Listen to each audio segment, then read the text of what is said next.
Hey up everyone and welcome to the Awkward Podcast. We are your awkward crew. Da, da, da. And I've been given the unenviable task of saying, I'm sorry, I don't understand what you mean. But don't be fooled. I know them inside out, probably because I'm probably just like them. But my job is to mediate. You need an order. Yeah. What are you doing today?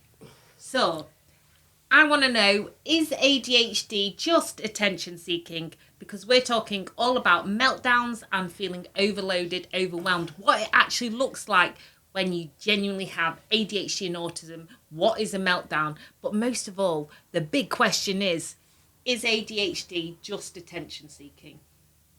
I wish it was, because then you could turn it off. But you can't turn it off. You can't turn the voices off. I have about 10 voices a day going through my head all at once telling me, got to do this, you've got to remember that, you've got to go there, you've got to see him, you've got to ring her. And it's horrendous, absolutely horrendous. And you have to function while all these people are talking day in and day out. But it's your voice. I'm not quite sure whose you're voice not it like is. All About Eve with the multiple I don't know. personality I've not disorder really- as well. A lot of people No, do it's genuinely hear my voices. mind. It's my mind telling me, and and the times, like, I've got to be there at 9 o'clock. Got to do this at 10 o'clock. Got to do this. Times are always, a factor in my mind. I do sound mental, but I am obviously, but it's just you've no idea. If I could play what went on in my head, that's not attention. And I think a lot of people may see people living with ADHD and their behaviours and think, oh, that's them seeking attention. But often it's the opposite. It's because you've kind of gone into your brain and gone, oh, wait, yeah, I should do this. I'll just suddenly climb that wall and abseil down. Oh, wait, halfway through. Oh, I forgot to get dressed this morning. Oh, wait, I'll do that. And what you do find, which brings us on to the meltdown side and the overwhelm, when your brain has done this and you've reacted out of impulse to different things, it's almost the opposite, because nobody wants to have, well, very rarely do you want to have a meltdown in public. You try your best to hide them. I certainly do. I suppose another way of putting it is, she's just a drama queen. Yeah. Because they see the explosion, they see the doing the busy, Because sometimes whatever, you can't help it. and the craziness, and I've just started the kitchen. I've got to do this. All right, I've got to go now. Well, what with all these chaos? Don't pressurise me. Oh, she's just a drama queen. It is. It's awful. The amount of times I need to do something, but I have to do it then. And like when we're cooking in the kitchen, what did we do last week? What did I have to do urgently while we were cooking? You went, for God's sake, will you just come and cook? So we got all the What was things. it? Well, no, it was actually something that you didn't need to do until the following day. Yeah, but it was a phone call that you had to make. So we got all these pots out. We got hot things in the oven. We got things nearly burning, and they were all in. And then they needed the lids putting on. There was like 70, and she just went, "I've got to go." And I'm going, well, I can't ladle and put whatever. And I'm going, Becky, come on, they're going to go cold. I've just got to make this phone I had call. to Google prices for a Uber to Manchester Airport. Yeah, but minibus. you didn't do that because I said to you, because I think the thing is you can bring yourself back. Yeah, you're right. What was I doing? That's not the point. It's what does a meltdown look like? Yeah. And what does a meltdown when it suddenly... I know what a meltdown is with you. It's a 2 o'clock in the morning phone call. I do that a lot. I don't know why, but when I get frustrated, it comes out of me. And a lot of Microphone. Sorry. And a lot of people say, oh, for God's sake, she's doing that noise again. So that's, is it known as a stimmer? Yeah, it can be a stimmer. Yeah. A lot of people do make noises, don't they? That's where the clicking will come in. Lots or of the things. tapping or the My tapping. daughter, she actually used to bang her head against a wall till it bled, and I'd say, please calm down, and she'd just go. So some can be quite frightening. And mine is a pen for the undiagnosed, but they say I'm not going to be, but they say I'm She's definitely. happy as she is, but she's but still just if as you mad. give me a pen as a journalist, you should always have a pen next to your script for changes. But if you gave me it, I would do that all the time, and I would go round and round and round. Having said that, I don't do it when I've not got a pen, or I don't do it when I've not got. It's See, because my coping mechanism is my phone, and people are always like, well, you don't reply to anything, or you don't do this, or you don't do that on it. All I do is go on my notes, and I'll be writing stories, I'll be writing things in my head to get things into order. She takes pictures of everything everywhere to we go. remind me, or I'll need to know a fact about something. to like settle my brain, and often I can get like overwhelmed and then it lead to a meltdown if people keep going against, do you know, when I need to zone out. That's like for me the worst thing if I'm trying to zone out, and I know I've done with people, and then people keep, I'd rather someone punch me in the face than interrupt me writing, because that's my like zoning out and getting out of the world. So I know like today after we've done some podcasts, I'll go home and I'm fine with the kids, but I then I won't be able to deal with any other form of communication in terms of phone or email or social media or anything. She never answers the phone anyway. In my head I do. But yeah, I only really do phone calls if it's on a morning. But do you cry? Does it make you cry? Does it make you scream? Does it make you, what does it? No, angry. What does an ADHD meltdown, or is it in isolation often? Panic. 2 o'clock in the morning, kind of like, I can't do it. I think, everyone's different. So I guess what would yours look like? Do you know if you're having a proper meltdown? Panic. I panic so much about things if they're not done when they're meant to be done. If they're not done how I want to. What would that look like? Well, the noise. Or sound like, yeah, the noise probably. Or with you have to get out of bed and go and do them. Yeah, I have to. No matter what time it is, I can't. I just. It's like my heart's like this, and it's like the voice is saying, "You've got to do it. You've got to do it. You've got to do it." If I didn't do it, God knows. But I've also got OCD, so it could be part and parcel of that as well. I don't know. And it is trying to unpick things, but then like I know with my meltdowns, I can be known to like punch myself, and I've got bruises from it. In the past, I used to self-harm, which I now realise is probably a lot to do with the autism and ADHD when I've been overloaded. But now it's still the punching and to feel something pain, because then otherwise I can't process.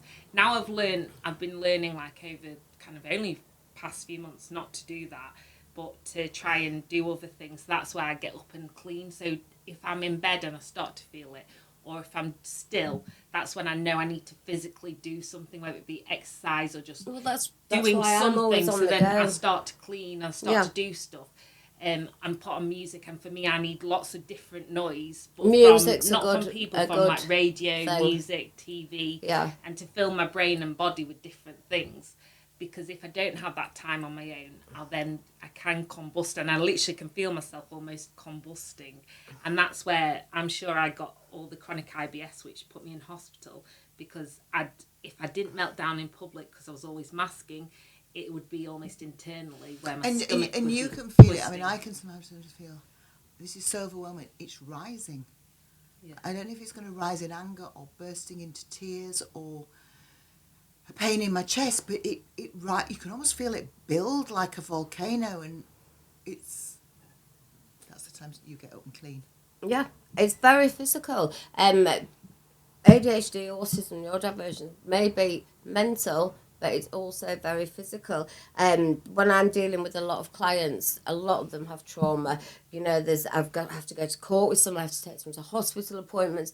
They've got bereavement, and I soak all that trauma in, and that really affects my fibromyalgia. I can't move after I've had a bad day with one of the clients. It really does soak into you, you know, other people's feelings, other people's hurt. And it's really is difficult because the way our brain works, we're an empath and we take on other people's feelings. I think that's a very common trait, though, isn't it? If they said if there was one thing about ADHD, etc., it's that you feel feelings almost overfeel and over empathise, and you soak up everybody else's pain, and sometimes that's to detriment of your own. And I know that with you, Becky. I go, Becky, you're just going to have to say no. You can't walk. And you go, yeah, I'll be fine after I've just done. So, you know, you saying no is very difficult for you. I'm shocked at the self-harming, but it kind of makes sense. Yeah, I think for me, it's almost like a private stopping escape. It.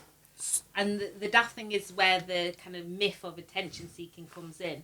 Yeah, you have an attention deficit disorder, which means that you might hyperfocus on some things, but then you struggle to maintain attention if it doesn't give you dopamine and I get bored. hits. Anything I do, Yeah. I'm bored after 3 But it's minutes. not necessarily but that you want the attention. It's more, sometimes you want not to have the attention and you just want to be able to fit in and be quietly blending into the world, but then you find yourself doing these ridiculous or things. saying something that you go, why did I say it? Yeah. That people will think that's controversial. It's not, because it's just that you don't do small talk. No. Yeah, like it's, for me, it's Everything's the worst thing if out someone there. says, oh, come half an hour earlier, we'll just have a chit chat. Oh, why do I want a chit chat? I like a plan, a structure, and that's how my brain personally works. And the hard thing is, everyone's so different, because other people, you wouldn't want a structure plan, whereas I like to have an agenda. I do, I have what's to know. today's actions? But to the outside world, we all three of us look like strong, confident, out there. You know, no F's given. But really, we're all vulnerable. We worry about what people think of us. You know. Would you say slightly obsessive? Oh, 100% Yeah, obsessive. very obsessive. Because I think that's a word that describes a lot of people that they said, oh, actually, I've just been diagnosed with ADHD. And it's like, what are they fussing about those shit? I'm going to give you a perfect example. Somebody goes, I can't wear these trainers. And you go, well, there's nothing wrong with the trainers. They're nice trainers. No, these are not the shoelaces today. These are not the shoelaces. Somewhere I have got the orange shoelaces that should go with this, because I've got, and I'm going, but they're lovely. And I can't see it, but then I can hear me saying it. And you'd have to pull your whole wardrobe out, your whole you bedroom. won't wear the trainers. And then whole by the time you outfit will be found off. them, you'll no, I don't want to wear those anymore. But what I'm saying is that is a that stops somebody from carrying on with that day. Yeah, because I'm the opposite. I don't like wearing shoes. No, well, I do. And I don't 'cause like it doesn't- certain textures, and so I know as soon I don't as, like tight where I feel restricted. yeah, there's certain things, and I've had people to go, cut this label "Oh, out you've never-" today. Yeah, ladies. Frantically looking for a pair of scissors because I couldn't bear the label. Yeah, or I always have the price tag still in my. Oh yeah, Shall I my tell- daughter does that. Shall I tell you? And I do. Shall I tell you a secret? Before I went on air for 26 years, the last words I said before the theme tune of either Calendar, Look North, or whatever was wearing my shoes. Oh, really? Because I would have Love it, kicked them off because I can't think. They restrict me. Yeah. I can feel shoes on my feet. So if I take those off, my brain goes, okay, we can do this now. So they'll be under a desk, they'll be in an edit suite, they'll be here, they'll be there, anywhere but on my feet. Well, I'll tell Yeah. you a secret. I do the cleaning in my underwear or completely naked at home. The kids Really? go Do mad. you? I honestly, I Love do. it. As soon as I get out the bath, I'll start hoovering naked, and the kids are like, "Mum, will you put some flipping clothes on?" But I just start doing it, and I walk around the house naked or in my underwear continuously. But I think that's quite a common thing in the sense of materials and different things Yeah. on your body. And that's where meltdowns and overwhelm can start in a day, because if you've got something similar, like if you've got some, no, Becky, part of your uniform, you have to wear that around you, or you have to wear that, and then so all day all you can think of is this thing. I and then hate if someone winter. else says, oh no, you have to, for me, sit down, Sophie, to Yeah. do this. So then already my brain's already going into, and it's like almost a combustion What did I do? I process. brought 3 pairs of earrings with me today. I lost one. I mean, that was it. The whole of that room the whole of it was tipped up, etc. That would have been on my mind for 24 hours. Yeah, and you wouldn't be able to I'd relax. have had my card, I'd have had my whole house upside down, and it would have that then. But I kind of think that you're right. That's quite OCD, which often goes. Yeah. I think all these things are you Intertwined, you yeah. definitely have. If you have one like condition like ADHD, autism, you tend to have a number of different things as part of that, and they all intertwine. Can you And tell that's us a where it's young complex. person? I mean, I'm just thinking about one of my granddaughters now. The other one's quite happy-go-lucky, etc., etc., but needs things to be perfect. Now, I think that's a kind of perfectionist thing in her that's not ADHD and not OCD. The other one, a seam on a sock. Yeah. She will lie on the... I mean, she's the sweetest. She's the easiest of the two. But a seam on a sock, a pair of knickers that hits at the wrong place. Mm-hmm. She can't. It's not that she won't. She can't. Yeah. Yeah. She cries. And to the point where I used to go, for God's sake, I now realise that they're absolutely, in her head, all she can feel is the seam on a sock. It's horrendous. Yeah. You cannot continue your day if something like that is playing on your mind. You just can't. I think what's really hard is it's not even that you don't have the awareness. Sometimes you can see other people around you judge or find you difficult, and then that's causing you even more overwhelm, leading to a breakdown because you're kind of thinking, oh yeah, but I don't mean to be like this, I just need to do this. So I often think, because my husband's quite sedentary, I think I must be so annoying because I'd find me so annoying just walking around zigzagging and doing things and not.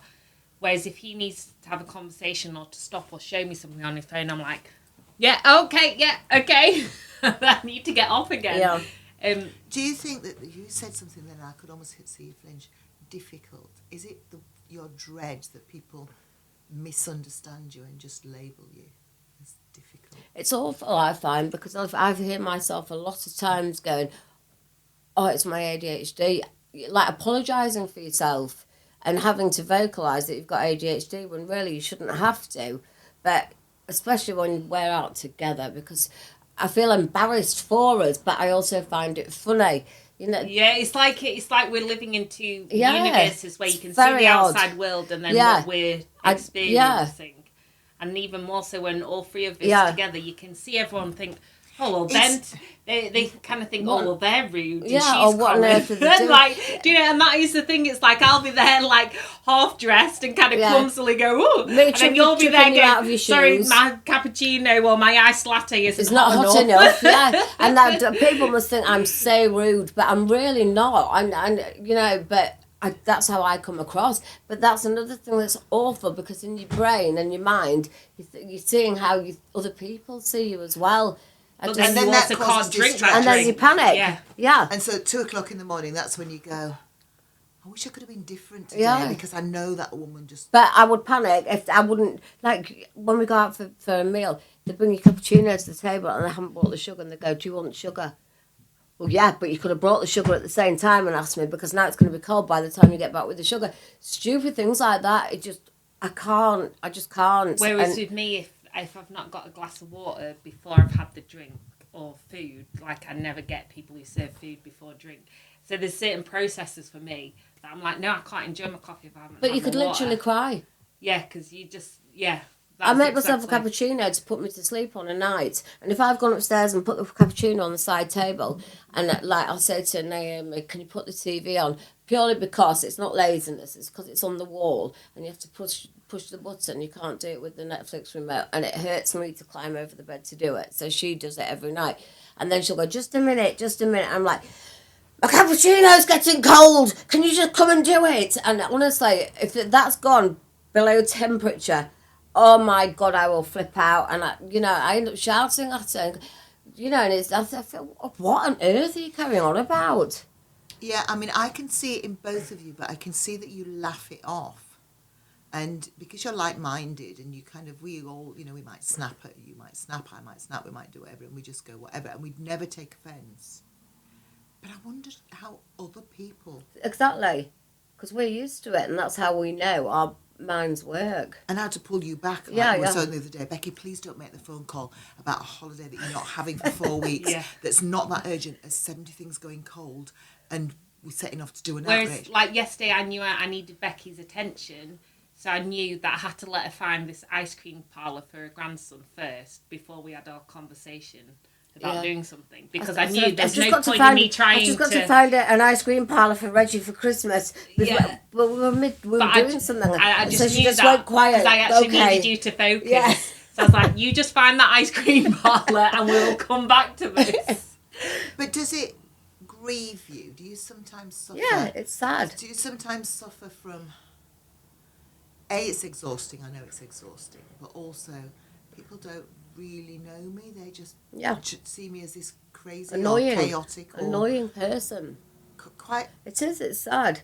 As I said before, it's like a bit embarrassing sometimes. And you do find yourself.